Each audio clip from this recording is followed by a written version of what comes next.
most people are walking around today because the rat race we live in and all the trauma and everything, buckets are full, sympathetic dominant, right? It helps to reset that and to build up the parasympathetic, which is the state at which your body can heal or recover, where you can connect with people, where you can open up your higher aspirations cognitively and emotionally as well too. When you're in that rest and digest, when you're sympathetic, you are a very, very reduced version of yourself because all of your energy is reverted to the parts of your brain that just help you survive. In this next interview, I get to spend some time with someone who's become a dear friend, Cameron George. Cameron is one of the co-founders, along with his dad, of one of my favorite products called Tru Kava. So I met Cameron about 5 years ago. He was serving kava at an event I was at. I had my first sample of this beverage that's been around for thousands of years from the South Pacific, and I was blown away. I felt so good. I felt euphoric. I felt my heart was open.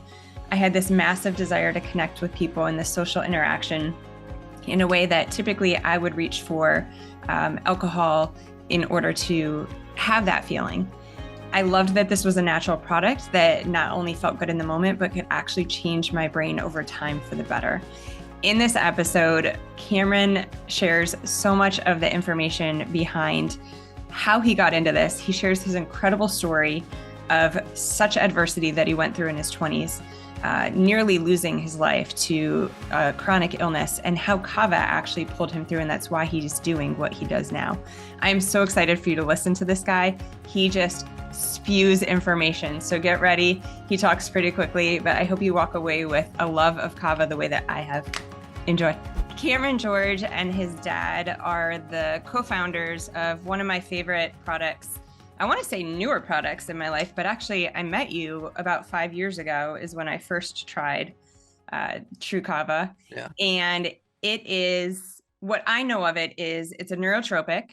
It's from the South Pacific, and for about 3,000 years, it's been helping people balance their mental state. And now it's being used as a replacement for drugs and alcohol in social situations. Really good for some neurotransmitters, enhancing neurochemistry, and also good for anxiety, right? So I'm so excited to delve deeper. I know you have so much info to share. Whenever I get talking with you, I'm like, the amount of information that spews from your brain is insane. Yeah, I mean, all of that is really just it's part of the later stages of a natural progression that extended out of just my experiences with the disease process itself. Whenever I was in this whole thing, we always use the term, we both, coming out of like the Pampa network and stuff, this whole pain to purpose concept, right? Just like obviously some of the most intriguing, unique life circumstances kind of spawn out of serious adversity, right? It's like out of the sort of like if people have heard the saying pressure makes diamonds, right? I mean, it does take pressure to bring shape into anything. And that's the truth, in any aspect of life. I mean, if you want to get stronger, you have to encounter some form of resistance, to create resilience, right? So whether that be, physically, psychologically, emotionally, it's just kind of like a fundamental principle, of reality. And I certainly found it to be true, right? As I went through my illness, I had a complete collapse of my health, like a complete absolute implosion in my early 20s. And it was one of these kind of perfect storm situations. It was one of these neurotoxic driven, like autoimmune spectrum illnesses. And it's what most people are dealing with today, right? Those are the underlying factors that are driving most illness. It's autoimmunity. You're driven by chronic inflammation. When I think of chronic inflammation, I think of really chronic irritation, and irritation from a composition of different collective stressors that have built up in a person's life. Physical stress, emotional stress, and a big one that we talk about that's kind of, I'd say, new on the scene and sort of like the mass conversation is chemical stress. It's not new. Doctors and researchers and scientists have been homed in on this, for decades. But as far as the public consciousness is concerned, this whole idea that kind of surfaced in the public consciousness of better living through chemistry, in the early 20th century, we're starting to see that there's a substantial cost and it's unfolded to be quite the cautionary tale of anytime that you manipulate something in reality and don't take its source creative intelligence into account, right? Basically what that means is that nature is a collective intelligence. Even, mainstream science, we know that it is a living intelligence that governs itself. It's why your heart beats by itself. It's why you breathe by yourself. That's why you look outside, and you've got a whole ecology that's self-governing, and there's an intelligence that runs it. And, the more that we sort of take a position in our lives where we start to create these barriers or these boundaries between us and our source intelligence, where we came from, because we are an extension of nature, you start to manifest the symptoms of dis-ease or disequilibrium, because we're working against our own fundamental nature. And so whenever we start to integrate technologies or strategies into our life on an individual or on a collective level that contradict or undermine the intelligence of the source that we came from, then we start to manifest problems. And that is the better living through chemistry type of thing, where in the early 20th century, we started just deploying this sort of this mass spectrum of different various chemicals into the environment to get a short-term gain, either be in agriculture or cosmetics or in our food supply. And now we kind of live in this chemical soup where we're exposed to a bunch of foreign molecules every day, all day. We're breathing them in, we're drinking them, we're eating them, pesticides on the food, etc. And these things have accumulated in our bodies and caused disease. But I say that because that was a huge part of my illness, and that's a new form of stress. I think we all kind of understand physical stress. If I get punched in the face, emotional stress, I have a hard day at work, or relationship issue or something. But then there's chemical stress, and there's even electromagnetic stress. So basically, that it's the combination of different stressors that cause disease, and we know this too.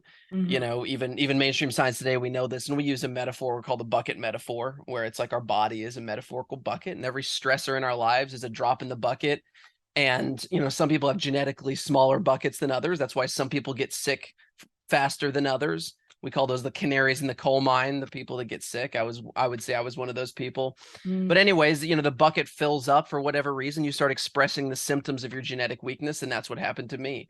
I had the genetic susceptibility. I got exposed to mold, heavy metals, huge number of pharmaceutical drugs, a bunch of emotional stuff, a lot of things that just caused my life to completely implode. And I ended up like fully handicapped in my early 20s. And that really led me on sort of like an odyssey that cost me about 10 years. That was probably the best education that I could have gotten anywhere ever, right? I mean, it was like truly, I went to the University of Direct Experience with the disease process, right? Because that's what it was. And I mean, there's two ways to grow. There's desperation and there's inspiration. Those are the two main ways. A lot of people talk about those. And I was subjected to the desperation path. That gives more of a quick action in people. Inspiration's a lot more fun. And the goal, anyone who's really trying to become fulfilled and happy in their life, if they end up in that desperation path, to eventually transition it into a purpose that gives them inspiration, that then fuels them, so they're not acting from their own desperation, whether it be their own insecurities or facing a severe disease process or something of that nature. But that was the situation I was in. I love the desperation versus inspiration. That's incredible. Yeah. Tell me more about, so you had physical, chemical, emotional stresses, and your bucket overflowed. So what did that look like for you? Yeah. So basically it was a combination of mold, heavy metals, pharmaceutical drugs, a bunch of different stressors that came together. We call it the perfect storm. The bottom falls out. I was a high functioning young guy at the time too. I was a collegiate athlete. I always worked multiple jobs. I was going to school full time when this happened. I was at university, the whole thing.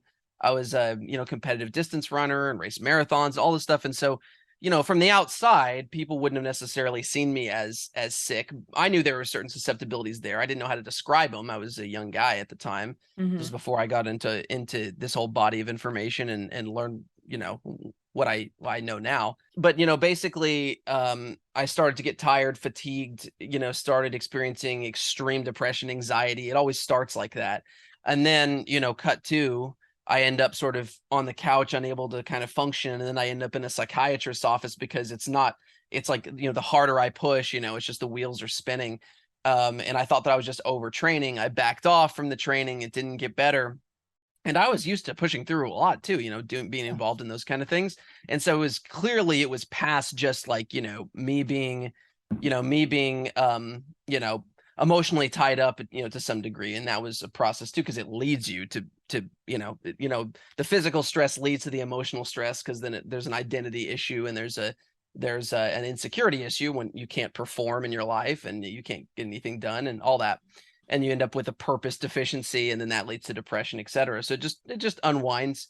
But basically you end up in a psychiatrist's office. Then I was prescribed a bunch of very, very pernicious pharmaceutical drugs, because that was the model. That was the only model that I knew at the time. I'm from the South, in a town in Northwest Arkansas, where it's certainly not the most progressive part of the country. I mean, like back then too, especially, there was no such thing as functional, alternative, holistic medicine of any kind, naturopathic, there weren't like really any chiropractors or anything.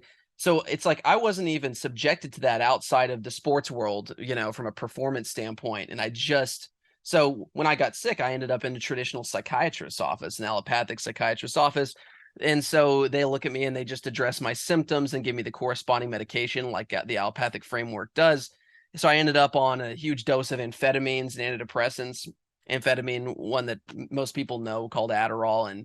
And that's just like, whenever you're running low, whenever your gas tank is low because of all these upstream stressors, and you have low metabolic health and the inability to sustain your own energy and neurochemistry, your nervous system unhealthy, and then you just throw jet fuel in a broken, depleted car engine, it blows it out, which is what happened to me in the process of actually, bringing about a whole litany of, highly, highly imbalanced, crazy behavior. Because when I got on these drugs, it like completely hijacked my personality and just turned me basically into a meth addict. And so my behavior started to reflect that. I end up in a horrific, situation where I started doing things like crazy. I end up charging, like, going on buying sprees after I got on amphetamines, where I charged like hundreds of thousands of dollars. And I was like a kid, and like, I ended up with like a apartment full of like zoo animals. Like, you've heard the story, and I'm sure like people talk about it, like, it was crazy. And it was like, I never would have done anything like that, but I got on these pharmaceutical drugs, and then I end up with like 4 monkeys and 2 dogs and parrots. And like, it was a crazy thing. It was like Ace Ventura's apartment.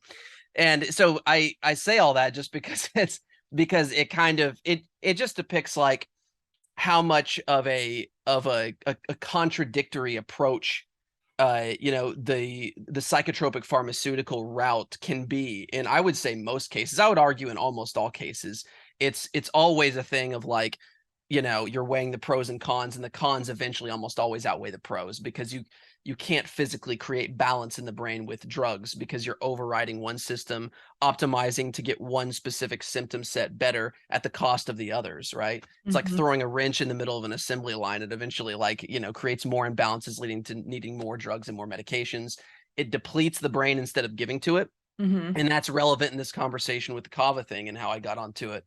It's another reason this is a important, principle, is because pharmaceutical drugs, alcohol, work on a very specific principle, right? People think, whenever I take a stimulant like, caffeine, or God forbid amphetamines, Adderall and those kind of drugs, or even whenever I drink alcohol, they kind of think that if they know anything about, the neurochemical aspect of it, or have ever gone down that rabbit hole, they say, well, it gives me energy, or it gives me more of these neurochemicals. It doesn't actually. Those substances basically borrow from tomorrow's allowance of neurochemicals to pay for today. If you have a bank account, it's kind of a crude example, but it's generally true. If you have a biochemical bank account, right, of dopamine and serotonin, these feel-good chemicals that help your brain function, help you feel good and stable in your life, basically what those drugs do is they bind to certain receptors and open up the floodgates, and you're spending. So they're releasing those agents. So you're feeling them as they're coming out. But then after they're used up, then you have less than you even started with, and you've depleted yourself. So that's why the spike, the crash, then you need more of the same substance to get the same effect. And eventually it stops working because you've depleted your bank account dry. So it's like you're charging on credit to pay for today's cognitive and emotional needs, right? Right. From a neurochemistry. And then it hits you the next day. I had found someone had told me that just based on my neurochemistry, kind of my bucket, it would be good for me to get off caffeine. And it was like one of the worst things someone could ever tell me. Like I love my coffee. I make Swedish coffee. Swedish coffee is like, you could chew it. Like I love strong coffee. But so I committed to like being open to it and, learning about it and listening to reasons why it wasn't good for me. And the more I did that, it just kind of slowly progressed out of my life with putting other things in Hmm. like for sympathetic and kava. But what was interesting that I learned that I never knew is that, like you said, caffeine in particular, it doesn't give you anything. What it actually does is it blocks adenosine. So Hmm. it blocks the receptors that it blocks the things in our bodies and our brains that calm us down. It's Yeah. not giving you anything. It's It's just, interfering with your body's natural ability to stay balanced and harmonious. it's prolonging the inevitable, right? So it again, it says, so by blocking adenosine receptors, basically what ends up happening is this, it's stopping the mechanism that's telling your body to rest and replete yourself, right? So what it ends up doing inadvertently is digging deeper into the bank account to take energy that's really not there. There's a reason why you're tired, right? And you're just Mm-hmm. hitting the override button, Yeah. basically. Yeah. Now it's a little more complicated than that with like coffee as a food, because there are some medicinal components to coffee. So as opposed to say like alcohol that has no medicinal component to it whatsoever, that is basically a pernicious toxin to the body, right? And pretty much all pharmaceutical drugs, there's at least, some metabolic effects to coffee that you can derive benefit from if you use it. But I would argue that coffee is not it's not a tonic medicine, meaning it's not a food that really, really does best in the body on a day-to-day basis all the time. Wow. You'll get away with it a lot easier than you will alcohol or any, Mhm. because it's not anywhere near, it's like in between. But it's not going to like ruin people's lives the way that daily use of alcohol would or pharmaceuticals by any means, but it can knock you off your center. It can sort of deplete you enough to where you're sub-optimized. Yeah. And I would also put cannabis in that category as well too. I would not CBD hemp, but THC as well. It's not going to ruin people's lives. It's definitely a better, like I would drink coffee over taking amphetamines every day of the week and twice on Sunday, and I would Pick your I would take, poison. Pick your yeah, poison. exactly. I would take cannabis, every single day over any pharmaceutical drug, because of it still has some intelligence. But those are Yeah. more, in my mind, acute medicines that are best pulsed, Mm-hmm. which is what's very interesting about the substances that you named, the adaptogenic mushrooms, reishi, cordyceps, shiitake, maitake, lion's mane, all of those. And then kava. In our circle, there's an enormous amount of experimentation that takes place, right? Most of us have tried a good amount of what's out there. I've really dug deep because I was in a desperate situation. I've tried exotic things that people have never heard of, right? I've had experiences with virtually every plant medicine that's available, from the very subtle kind of nutritional adaptogens like the ginsengs and the reishi mushroom, Mm-hmm. all the way to the heavy psychedelic experiences, right? And so I'm very familiar with, the general landscape of available molecules that are well known to produce biological and medicinal effects. And out of all the ones that I've tried, whenever I came across kava, kava has pretty much the greatest therapeutic effect to drawback ratio of any plant that I've tried, right? Because it's one that not only can be tolerated on a day-to-day basis most of the time. I would actually argue to cycle everything once in a while, but it still can be basically tonic, where you can take it every day and it will actually, instead of depleting the system, it helps to restore, reset the parasympathetic nervous system and replete the brain chemistry, while at the same time giving you a powerful, immediate therapeutic effect like a pharmaceutical. A lot of the chronic adaptogens help over time, but they don't give you that acute relief, right? They're just Yeah. very subtle in the background, Yeah. and And I feel that with that's kava. I feel that with your drinks. yeah, yeah, Hmm. yeah. So that was one thing that got me excited about it. Really kind of to circle back around to even how I came across it. Yeah. I was in the middle of this egregious process where I had the total collapse of my health, the whole thing. Basically spent 8 years just exhausting the whole allopathic model first, and engaging in medical tourism, right? Where I was just traveling everywhere, just trying to, you know, I'm the best doctor. right, exactly. And I was just scouring medical and scientific literature. I basically had my body taken away from me because I couldn't even walk for a period of time. So Mhm. all that I had was just the little amount of mental bandwidth that I had to just spend all of my days just scouring information, right? Before you talk about how you get better, can you just real quickly contrast? So you were a collegiate athlete. Describe like a day in the life. So training, Yeah. eating healthy, I would imagine. Describe a day in the life when you were at your sickest. Like what did your day look like? basically within probably a year's period of time, once things really started to unravel, I went from a high functioning athlete where in college I was running about 120 to 160 miles a week.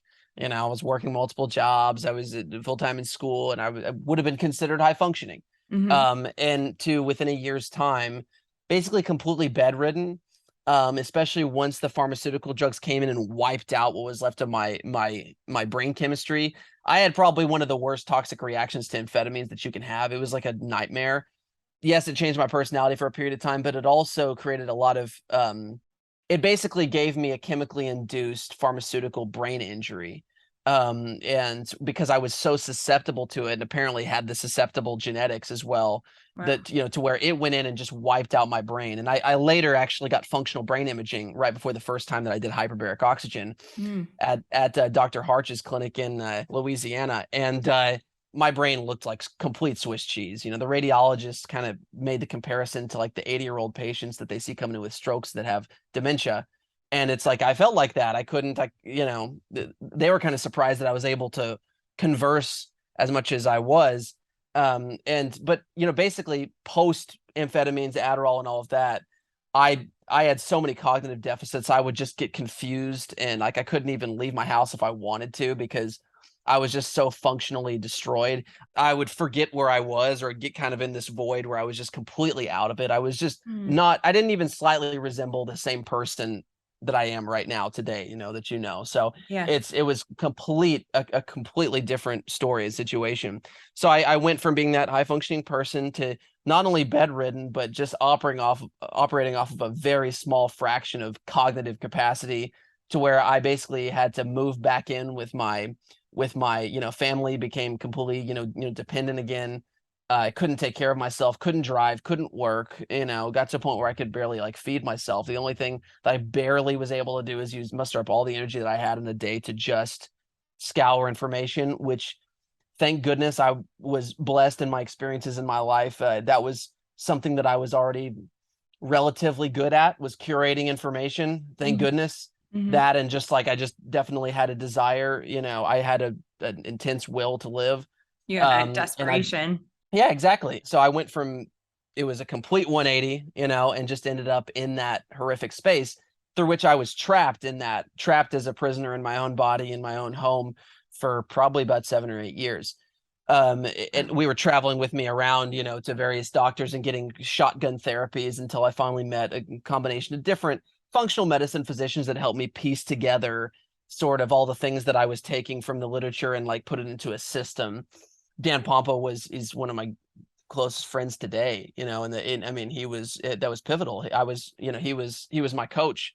That was whenever things really started to turn around. But when I was in the middle of the process though, I ended up, I became so chemically sensitive, which is something that happens in neurotoxic cases a lot of times, where your bucket is so full, you're so neurotoxic, and you have this inflammation autoimmune cascade going, that your body is spouting off these either nervous system or immune system reactions to things in the environment. So sometimes it's smells of fragrances. For me, it was everything down to foods that I was eating, supplements that I was taking, and I became so reactive to everything that I even became reactive to water. When I say reactive, I don't mean like a small reaction. I mean they got so bad that I would put a drop of water in my tongue and go into a full seizure. So once I got to that point, it became lethal because now I can't even eat, right? Yeah. And so on top of being as sick as I was far more vulnerable each reaction that I had. And every time I'd have a seizure, the seizures were becoming dangerous because my body was so weak that it was creating,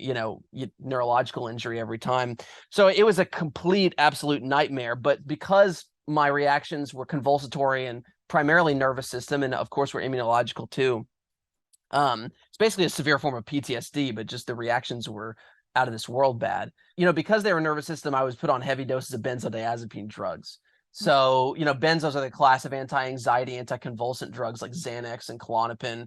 Very egregious drugs. Most people are familiar with them today because the epidemic of their abuse and their usage is really kind of right up there with the opiate epidemic, and almost just as many people die, and they're not talked about as much, but they are one of the drugs that you can actually die from the withdrawals if you go cold turkey, just like alcohol. So it's a nightmare. Benzodiazepine withdrawal is one of the worst things a person can experience. I don't say that lightly. It's really at its worst. It's anybody who's been through it would describe it as pure hell from end to end. It's just like your whole body's being ripped apart. And Did the you go through seizures. it? Did you have it? Basically, yes. What I was experiencing was basically that, and what I was experiencing even before taking them was actually more than what a lot of people experience on benzodiazepine withdrawal, just the constant convulsions and the constant, just everything that was going on in the nervous system. And then I experienced that too. But I was on these drugs, and like I said earlier, it's like borrowing from tomorrow to pay for today, and eventually you get tolerance to the drugs and you can't even take a higher dosage. And even I was even reacting to the drugs. So, and if I would have gone off the drugs, then my seizures would have gone through the roof and I couldn't eat anything. So the seizures would have been totally lethal. So it was a bad situation. Yeah. So I was in this position where I had to find a way off of the pharmaceuticals and to reduce or stop the reactions enough to where I could actually tolerate the therapies that I was learning so much about. I mentioned that I was working with Dr. Pompa at the time, and a few other physicians. And it's like, we were trying to start detox with me. We were trying to start supplements. We were trying to start therapies and modalities. I couldn't tolerate anything. Everything would throw me into a lethal reaction. So we had to find a way to get off the drugs and to reduce those. And that was what brought me to Kava. So I went the whole medical cannabis route. That didn't work. It was past that. It just not the right pathways, the right binding and the receptors and everything. THC made things worse. CBD wasn't nearly enough. I actually, when I was at my very worst and like near death, I happened to reconnect with a friend of mine who was from the South Pacific, a Polynesian friend of mine I had met in this sort of medical tourism process. And he was actually from Vanuatu. And he asked me, like, have you tried Kava to kind of help to get off? Like, he didn't know if it would work because they don't have benzodiazepine withdrawal for the most part over there, like it's just, they don't take benzos, they take Kava. Why would they take, but he was like, well, but this is like a most powerful anxiety reliever. Like this is a core part of like my life, my culture. And I said, yeah, I've tried Kava, I've tried all these different capsules from these different companies. He said, well, what'd you try? And I told him, he, explained to me, well, that's not Kava. That's like a westernized kind of, small fraction of a version of what traditional Kava actually is. Traditional Kava is this drink that we make out of the roots of the plant Piper methysticum, where you make it via water and pressure extraction of this full spectrum like elixir, right? Almost kind of like an ayahuasca brew, but it's Kava, right? And it's a completely different effects wise. Like, and then he started explaining to me a lot of the effects, and I said, I've read all about this, which is what got me interested in Kava in the first place. And then I was perplexed whenever I tried extracts. And I'm like, what is all this that I'm reading in the anthropological literature about like introspective, like deep introspective states and thinking and human connection? And it's like being the spiritual sacrament and all this. And I'm like, to me, it was like a mild chamomile tea. It just was like a very light sedative. And so basically, I mean, later I learned after digging to the literature that these are totally two different things, right? Traditional Kava and Kava extracts, and realizing that traditional Kava had virtually no place in the modern cultural, framework. You basically had to get it from these islands in bags, or get it from small companies that sell it and then produce it via this very crude process of squeezing it out in water and heating it and all this. And so, but I was perfectly willing to do that. He sent me some fresh frozen root that was freshly harvested of like a 15-year-old or 20-year-old plant, which, Kava ages like wine. It gets more potent the older the plant is. Okay. And so he sent it to me, taught me how to prepare it. And I'm like, sure. My family had to even help me. I was too weak to even like do this. And started doing it, drinking huge amounts of it for like days, within a week to 2 weeks. Like I just wasn't having reactions anymore. Like I'd say my convulsions, my reactions reduced by about 80 or 90%. Wow. Like it was like, and being in the position I was in, I was like ready to worship this stuff. I was just like totally blown away. I never in my wildest dreams thought that I would get that level of therapeutic efficacy off of a plant compound, off of a plant medicine, because I thought maybe it'd be adaptogenic, maybe be subtle, but heck, I'm willing to try anything. Sure. But it blew me away. And then within 2 months, I was able to completely be off of benzodiazepine drugs, regular usage, like the addiction to benzodiazepine drugs, which is like unheard of in the medical literature, because normally it takes, after you're on them for an extended period of time, it takes about 1.5 years to taper off these things if you're able to successfully do that. So I understood and knew, like, after diving into the literature, because that was just something that I do anyways, but I did it with this because I was like fascinated, the kava is actually one of the most well-researched plant compounds in the world outside of like cannabis and ginseng and like reishi mushroom. It's like has this robust body of scientific literature and all of these anthropological accounts and the indigenous people in Polynesia. Basically, it's their primary commodity there. It's a way of life. They use it as much as we do coffee. It's a core part of the culture.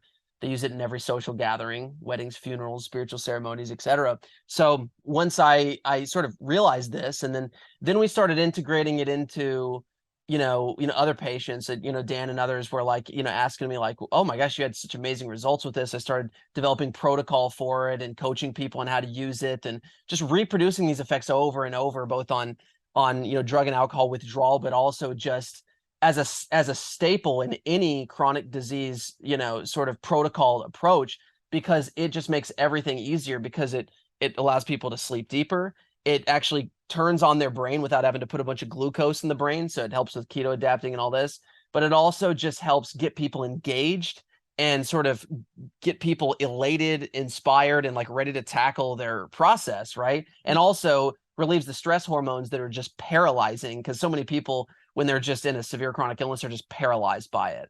So you give them something that they feel instantly that's natural. Not only does it inspire a lot of faith, because they're like, well, dang, what else you got, kind of thing, Yeah, but know also it works. You could feel it right away. Yeah. Yeah. So they're like, dang, oh, this natural stuff's great. Let's keep going.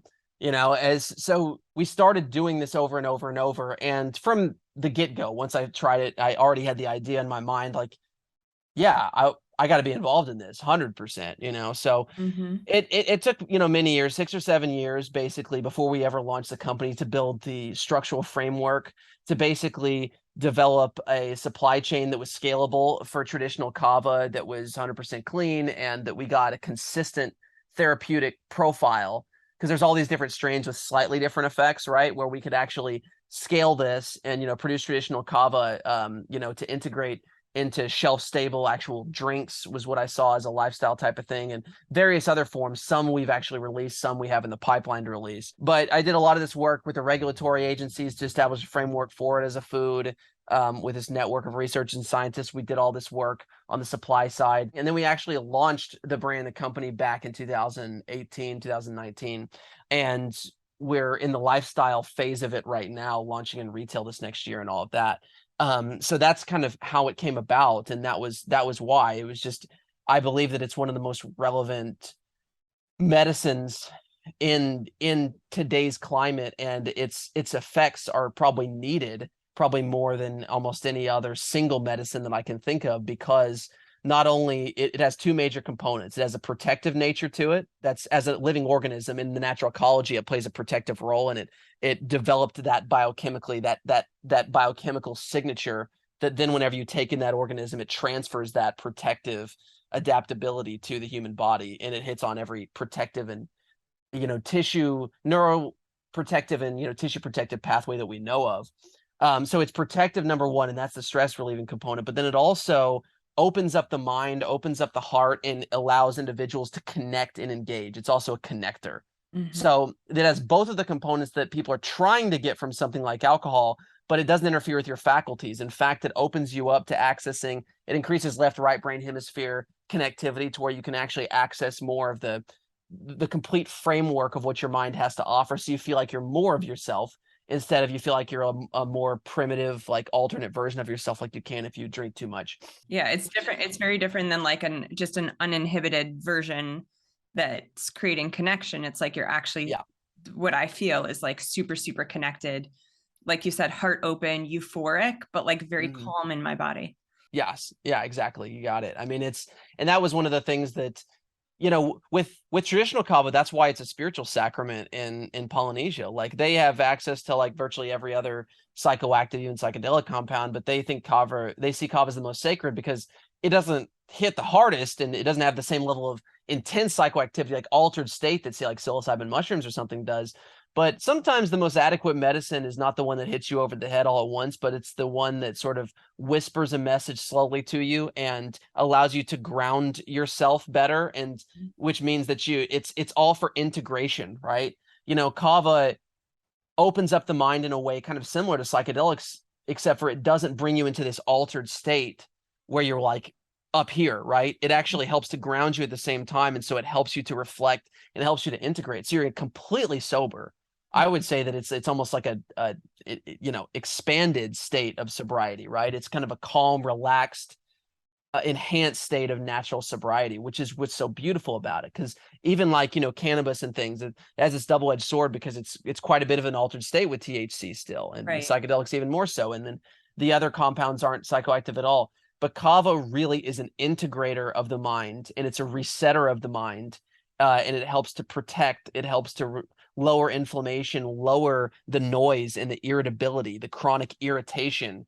But then it also opens up the mind at the same time. So a lot of people think of it too as a downer because the extracts in America are produced by using solvents that grab a few constituents and leave others, so you don't get the entourage effect. And when you do that to kava, you take just a small fraction of its effects profile, the sedative effect, and separate it from everything else. So it actually does kind of put you down. Kava in general, yes, people know it as a calming thing, but it's not a calming, sedating, like puts you out. I mean, certain strains can get there. It also opens up the mind and helps you be more productive, and it helps you more effectively. It's really a medium for human connection and environmental connection. It helps you to connect both with other people and your environment. It helps you engage with life with a lot more sort of zest and vibrancy, and it's an amplifier of your emotional framework, and it really helps to modulate balance and help you engage, right? So it has this productivity component of it, as well as this anxiety relieving protective component. Most people drink alcohol for a couple of reasons: to relieve anxiety, yes, but really they want to connect with other people. Yeah. So a lot of times they have anxiety about connecting to other people. So it's a win-win, but it has this, alcohol has this effect both on GABA, the calming neurotransmitter, and then dopamine, the engaging sort of pleasure chemical. And kava does too, but again, not in a depletatory way. It helps to actually restore. The literature we actually see with kava is that with long-term traditional kava use, we're seeing an upregulation on the GABA system and an increase in the number of GABA receptors that a person has. Oh, wow. So it's doing the exact opposite. Instead of borrowing from the bank account, it's actually helping to replete it, but also activate it at the same time.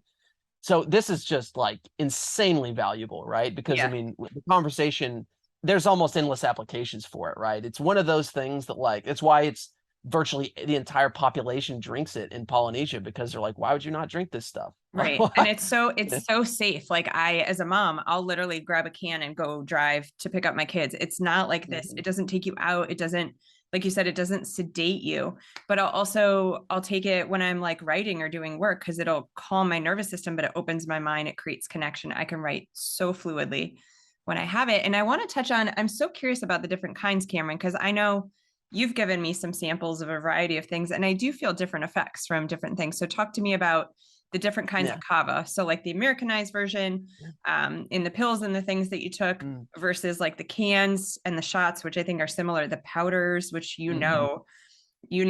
love. And I'm curious with the powders too. Are there like certain people that have things in their brain that make them want that more? Because that is, if I could have one thing every day for the rest of my life, it's that powder.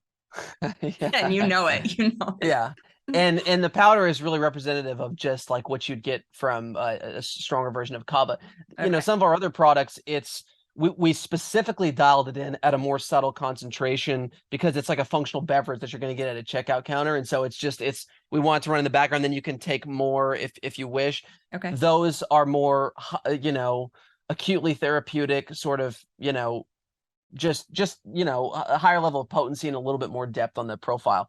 Just one of the others not better. A lot of people start with the regular products and just get something light and then see where they want to go with it, and then they can use the stronger ones. But there's two basic classification categories, right? In terms of the differentiation and effects profile from product to product, right? So there's the actual preparation, which we touched on, right? Which is like traditional kava that you actually produce the traditional way with using a combination of water and pressure extraction. Now, we've developed very specific means that we can do that at scale and actually filter out the stuff that you don't want, like the tannins and root fibers that can give you stomach upset if you drink lots of the muddy water, which is what it looks like in its traditional form. If you just squeeze it through the strainer bag, it looks and tastes like mud. That was what we had to get over with our stuff. That was the first thing when I met you. That was the first thing you guys were making that we had at that event. Yeah. We were making traditional kava just for the authentic experience to show people what it was. I had never seen it. I had never had it. And all of a sudden we're like Yeah, at an event that we usually would have like some dry farm wines, a social event, and yeah, my yeah, tongue got numb. It was like tingly, like fun tingly. And then it was just like, whoom, like yeah. it felt so good. I loved it. Yeah, it's one of those things that the experience too, the traditional experience with the tongue numbing almost always happens in some of our drinks. It's lighter because some of the flavoring covers up some of it, and we want to actually push a little bit more of that through. But anyways, that's a classic sort of aesthetic effect of kava, or experiential effect of kava, is that tongue numbing. It has to do with both the kava lactones, which are the most active constituents, and some of the supportive constituents too, that interact and bind to nerve receptors in the tongue and in the mouth. And you get this very short-term numbing effect that's really cool. It's not long-term, right? So it only lasts probably a minute or two. So it's not like you don't have to be worried about And you it. can Like, still talk. You can still talk. oh You can yeah, still yeah, yeah. It's function. just It's like it's very tingly. much like it just lets you know that it's there. So it's Yeah. like, oh wow, yeah, Coming. yeah, there it is.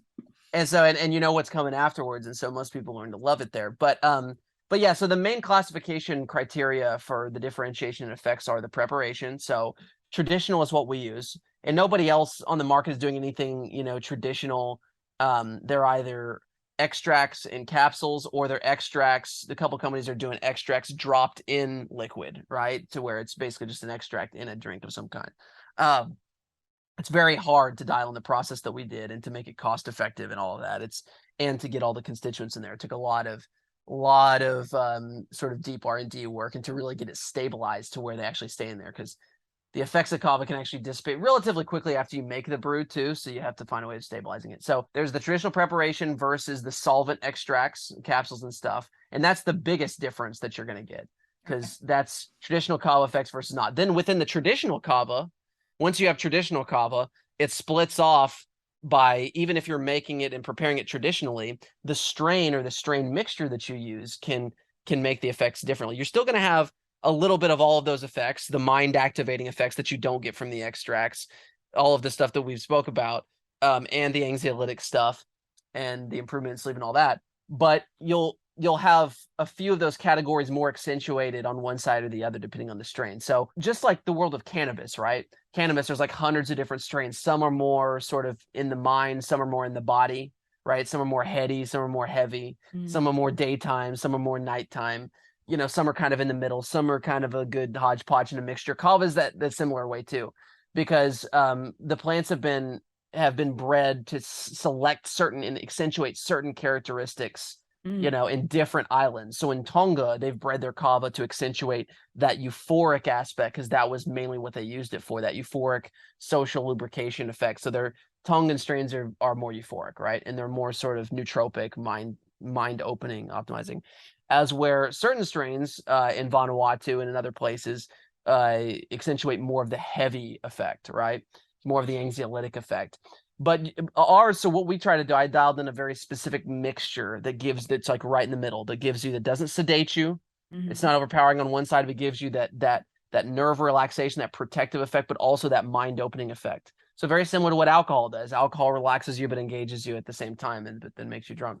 The reason why there's some differentiation is, so our strain mixture for the drinks and the shots, what we have right now, our drink product and our shot product, are the exact same mixture. That's that mixture I just described. Okay. That's just the shots, are in 2-ounce concentration, and there's just more liquid in the drink cans.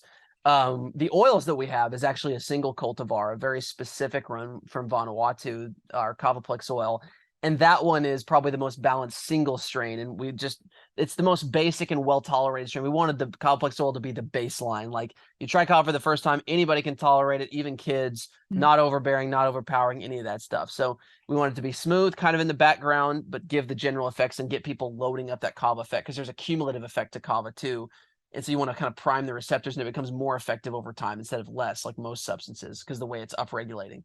So like a lot of people start with the Kavaplex oil. Then we've got the second oil was a complex mind oil. That's a Tongan variety, like I told you about, right? So that's one Tongan variety, one Vanuatu variety, and then the shots and the drinks are that mixture that I told you. That's kind of really for social lubrication and all that stuff, and just as a social beverage, to kind of a little bit of everything.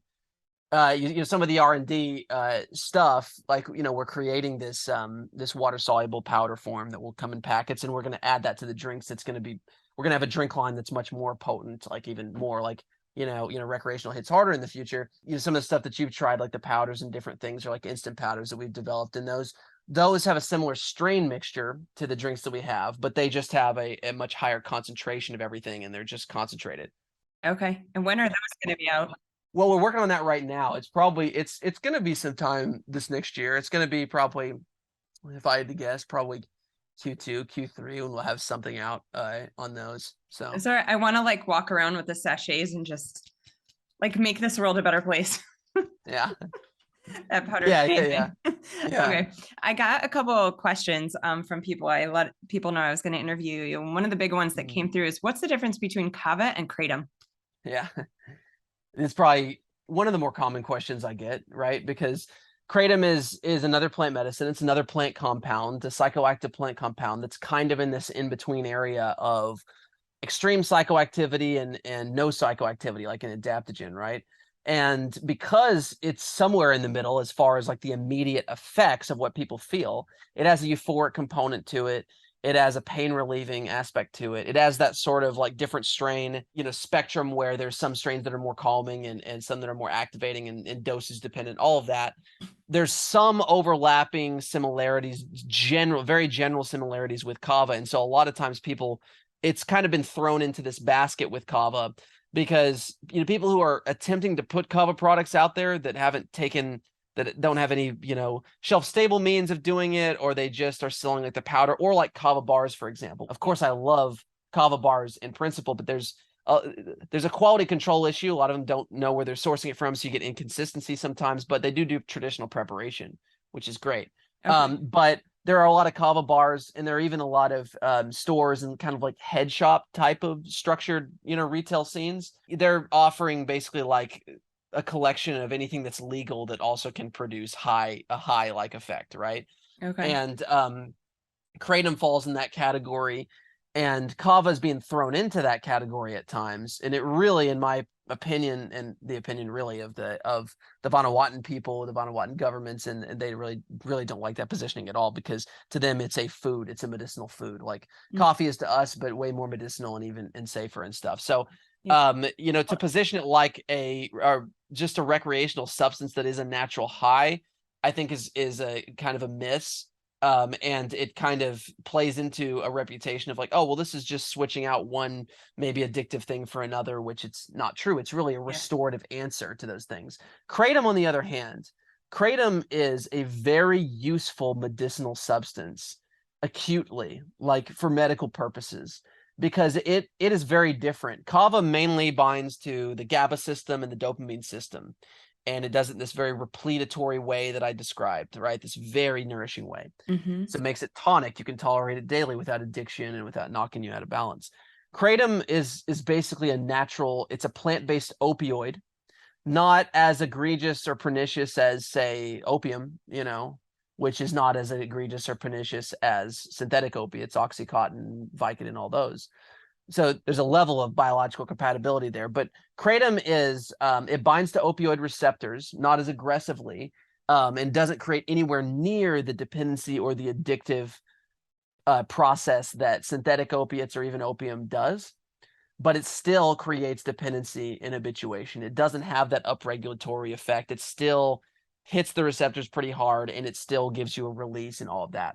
But because it is from a plant, a lot of people assume and associate it with the safety of things like kava, and they just it's kind of thrown in the mix. Yeah. And in no way am I negative towards kratom. It is a tremendous medicine to use acutely for pain instead of like non-steroidal anti-inflammatories or synthetic opiates. It's also amazing clinically to transition people off of heroin or opiates. It reduces opiate withdrawal symptoms phenomenally. Wow. But it has sort of gotten this reputation as sort of this tonic substance that people just sell and take like a supplement. Yeah. Doesn't feel good. I've taken it. It does not feel good. Yeah. Some people, they think it feels really good. A large number of people don't even get the good feeling from it, and a large number of people develop dependency and withdrawal symptoms from even the whole leaf, not just the concentrates. The concentrates Wow. way more so, but we've seen it clinically. You know, you'll see a lot of claims out there that, oh, the whole leaf doesn't do it. They'll kind of use the same positioning that you know that is talked about, you know, with kava, of like, you know, the traditional prep, but you know, with kratom, it just does not have a composition profile that is structured for tonic use for most people, you Yeah. know, meaning that it's not going to have the same consequences as heroin by any means. And it's better than that for sure, but it's not like kava. It didn't feel like safe or controlled for me. Like I had wished that Yeah. someone would have told me what it was going to feel like when I took it. I would not feel safe drinking something like that and then driving to pick up my children. Like I Yeah. didn't want to drive. It frightens me a little bit, like especially at these kava bars. Like you said, they're thrown in the basket together. They are very, very different animals. Very different. Yeah. And it, They're not chemically similar at all, really, in there. yeah, And so I think it's important for people to know what they're getting. So we do 100%. have some of these bars that are just like slipping kratom in and Yeah. like not really talking about it, just because they want more of a euphoric kick for people that are going and looking, you know, to get an altered state, Mm-hmm. and or a natural high or a legal high or whatever. And it's like, I think that's a mistake. I'm not against kratom being available or legal at all. I think it's great clinically, but people have to know the differences in what they're Yeah. taking. Like, Yeah. that's not a supplement you just take like vitamin C. It's just No. not. There should be a little bit of a disclaimer and like, hey, not sure what the rest of your day looks like, but here's what you might feel like. Yeah, exactly. With kava, I don't feel you need that disclaimer. It's more like, giddy up, have a great day. Here's how you're gonna Yeah, feel. exactly. And that's why kava has always been drank and consumed as a food. And we actually now, this network of scientists that I've done so much collaboration and work with, submitted a proposal for an international quality standard to the WHO and the Codex Alimentarius Commission, which is a subsidiary that sets world food and safety quality standards that regulatory agencies like the FDA fall behind. Submitted a proposal to make a classification distinction between traditional kava as a food versus kava-like extract products that are not kava by definition. And that's been adopted in 2020 here. And now we actually have this clear distinction from a regulatory standpoint. Like, they're different substances, kava extracts and kava. So kava is actually looked at as a food in this form, right? Just like coffee is looked at as a food, kava is looked at as a food that's been very safely consumed regularly by Indigenous Islanders. So, Well, that's amazing. And hopefully that gives more people access. So another question I got, Cameron, is women. So for women's hormones, for mhm. women's emotions, like throughout their cycle, what are your thoughts on kava for women? Super exciting application, super exciting part of the conversation. This is something that, well, it's kind of always been known by Indigenous people, but they don't categorize things in the same way that we do. They look at like all illness as kind of one thing, and it's like there's not all these diagnoses. It's good for this, and this. That more comes when we when we study it scientifically much later on, like hundreds of years later, and subject it to the scrutiny of the scientific lens. And now we can say, oh, it's great for all of this. And you ask them, they're like, well, of course, it's great for all this stuff. Mhm. You know, so I mean, basically, if you understand kava's composition, its nature and composition as a protective substance that helps to reset, modulate, and basically bring everything back to baseline, build up the parasympathetic nervous system, and help the body recover and help the body to adapt. It is not, by classification, by most people's standards. Now, there's a discrepancy in this, a classic adaptogen, right? Because it has a level of psychoactivity to it. But it does substantially help the body adapt to stress and build up the body's buffer against, like, long term, to actually rebuild the body's ability, its adaptation capacity, by building up the GABA system, building up the parasympathetic nervous system. Most people are walking around today, because the rat race we live in and all the trauma and everything, buckets are full, sympathetic dominant, right? It helps to reset that and to build up the parasympathetic, which is the state at which your body can heal or recover, where you can connect with people, where you can open up your higher aspirations cognitively and emotionally as well too. When you're in that rest and digest, when you're sympathetic, you are a very, very reduced version of yourself, because all of your energy is reverted to the parts of your brain that just help you survive. Yeah. And so the way that you interact with people is totally different, the way you would show up in the world. So anyways, on the female conversation, because it helps so immensely with any form of adaptation, in any kind of cyclical shift. That means day and night cycles, circadian rhythms, and certainly women's cycles as well too.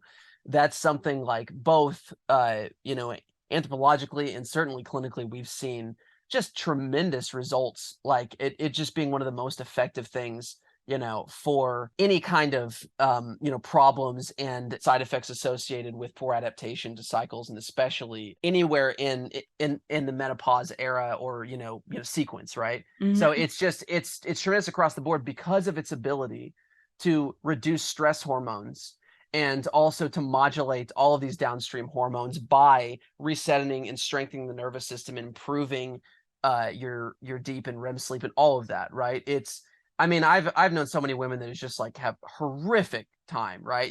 Yeah. And they take it and it's like an instant relief, right? I mean, and it's not always that quick. Sometimes it's longer, but it is one of the most therapeutic substances that I've ever seen work that quickly and that effectively at helping to make that adaptation, right? Because normally, obviously, if any of your cycles in your life, both men or women, like if your day and night cycles Mhm. you have these incredible ups and downs, it means that there is depleted adaptability in the system somewhere, right? Yeah. Nervous Makes system, sense. immune system.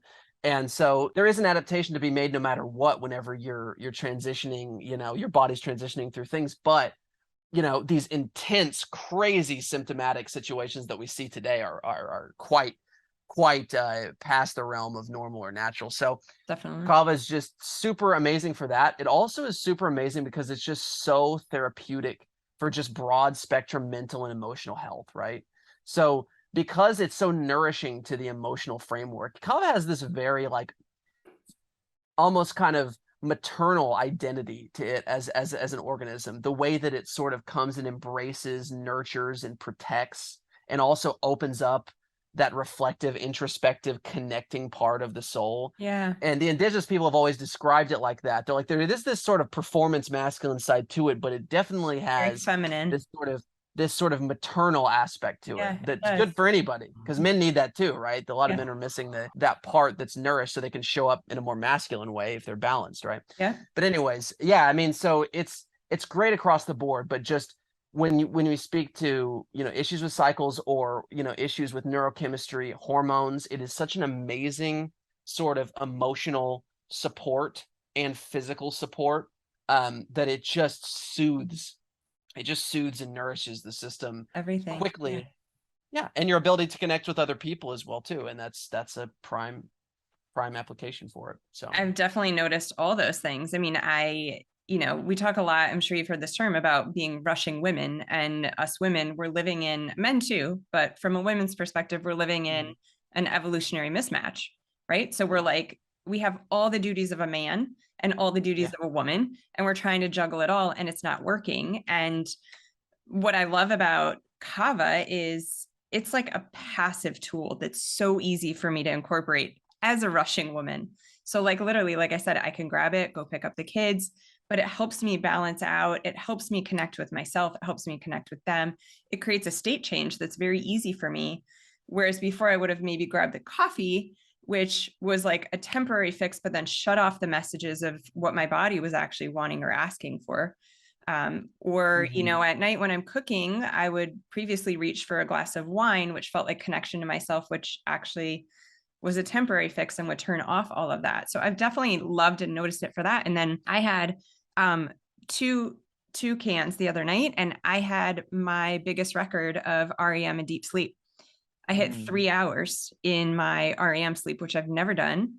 And then I've also noticed, I didn't even put this together, my heart rate variability, which has tanked since we moved to Miami. I'm not sure why, like with a lot of the tools I'm using, it's just been kind of stagnant. When I started having the kava regularly, it's slowly climbing. And that's the biggest thing I've changed, other than swimming in the ocean a little bit more. But that makes sense when you're talking about nervous system regulation. one thing that's important to understand about it, I think, is that from a physical aspect, it has all these protective things as well too. So it's protective and it's mind and heart opening. It's introspective. It elicits this kind of open and this openness and this reflectivity and this personal growth, this growth of the mind almost. It opens the mind in these ways.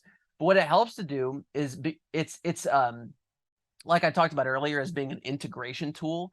It Mhm. really is like the ultimate it's like the ultimate physical, psychological, emotional integration tool because it nourishes the body, but it also nourishes and opens the mind. Like a lot of people are trying to get from, say, psychedelics, or they're trying to integrate their mind and expand their awareness and consciousness. It increases your sensitivity to subtle aspects of your environment, helps you to connect with it more, attention to detail, a lot of things, because of the way that it connects left and right hemispheres and gives you a more sort of like systems thinking, like complete perspective. It makes you able to sort of like reflect and to zoom out. If you ever have had a high dose of kava and you get into a state where you can kind of like zoom out and like look at the big picture easier, it's because Mhm. of the way that it integrates the mind. And because it integrates the mind, it helps to integrate your perception, or it, to create a clearer signal and an accessibility to the different layers of your psyche and to your consciousness. So it allows you to connect back with your existential core better. And whenever you do that, like, it really opens up your potential in, like,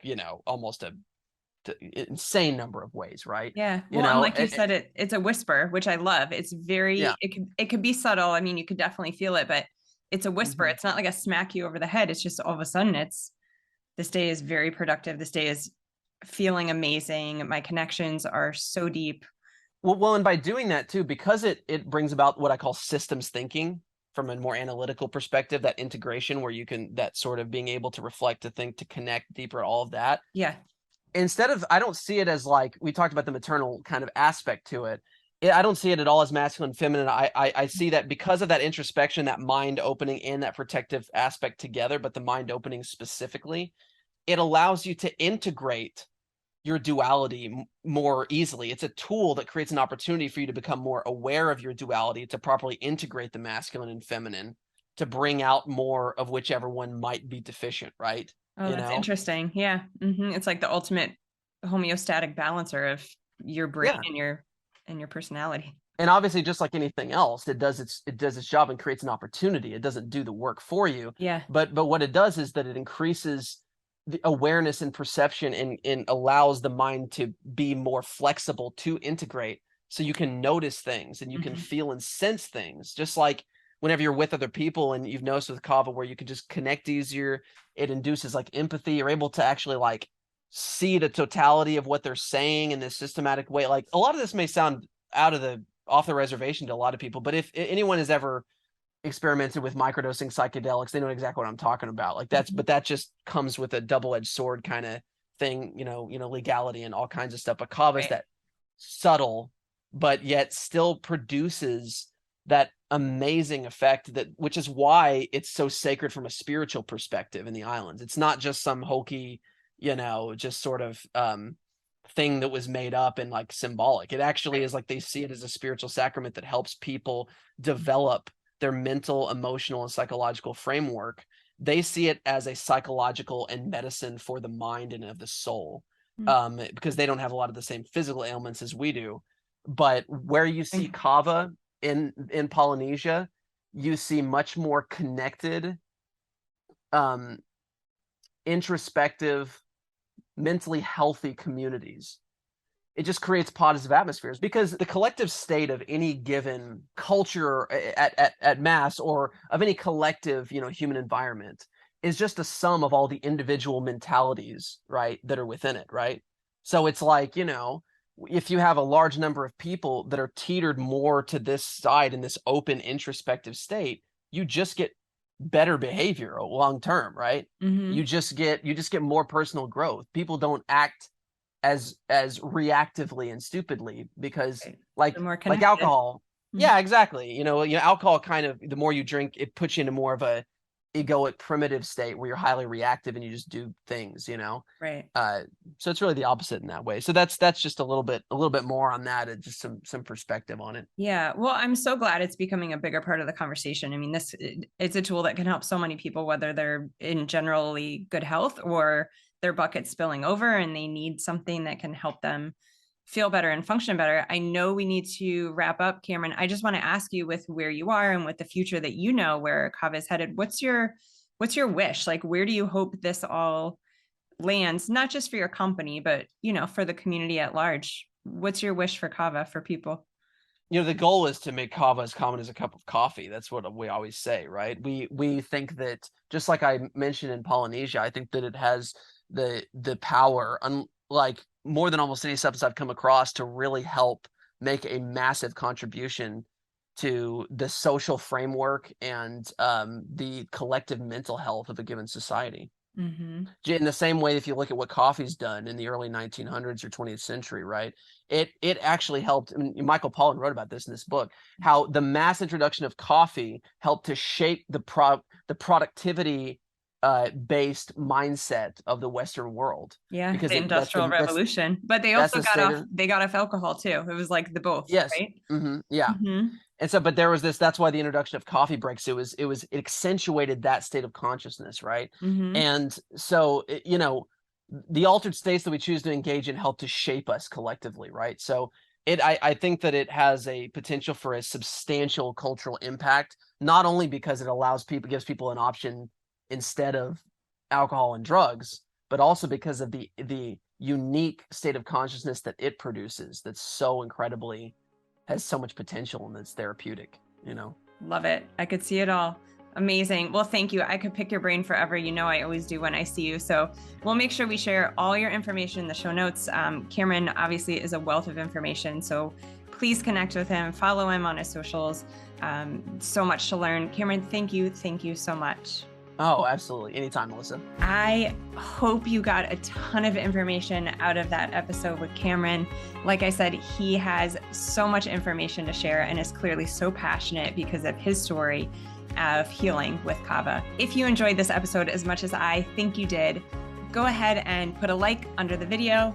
I'd love to hear your comments, any feedback, any questions that you have about this episode. Be sure to subscribe so that you don't miss any of my future episodes coming up. And most importantly, please share this message with a friend. I know you know someone in your life that could absolutely benefit from this information. Thank you.